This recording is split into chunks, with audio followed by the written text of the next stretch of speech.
to put the members at ease, no? Yung inyong database, yung membership data, yung contribution, yung inyong claims data, accreditation, employer contribution, etc. Intact po yun sa ating database, hindi po yun naapektuhan. Yan ang pagtitiyak ng PhilHealth sa kabila ng patuloy na pagkakahak ng system nito. Mahigit 1 linggo na nang mahak ang system ng PhilHealth at patuloy naman daw ang pag-recover dito. Sa ngayon, nasa 30% na raw ang nare-recover nila, katumbas ng 3 sa 8 external systems. Kabilang sa mga nire-restore pa ang internal systems, kung saan apektado ang claims processing at membership registration. Ang outdated security system ng PhilHealth ang isa sa mga tinitignang naging problema, kaya napasok ng Medusa ransomware ang kanilang system.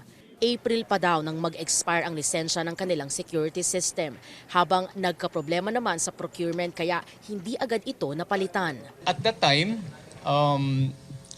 there were procurement issues. So for me, the reason was a strict compliance with procurement rules and regulations. That's why we were not able to activate or continue with this system. But there's still antivirus system being implemented. It's just that it is not updated.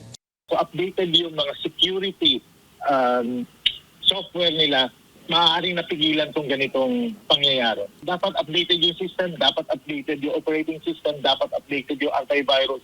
Kulang din daw sa IT personnel ang PhilHealth kaya nagiging matagal ang recovery. Nag-request na raw ang ahensya ng isang joint task force na kabibilangan ng Department of Information and Communications Technology at ilang law enforcement agency para mapabilis ang pagbawi sa mga nahak na system.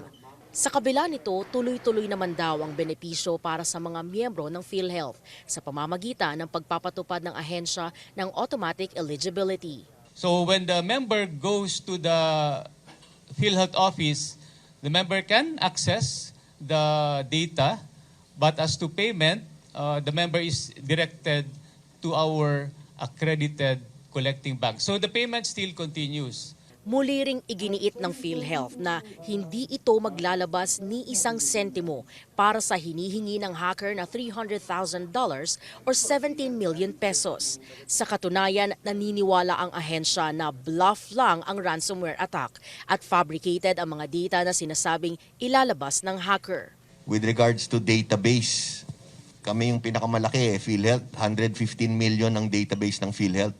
No, from the time you're born till the time you die, covered ka ng PhilHealth. So, in terms of most valuable database, it makes sense for a group to attack PhilHealth more than the others. EJ Gomez, CNN Philippines.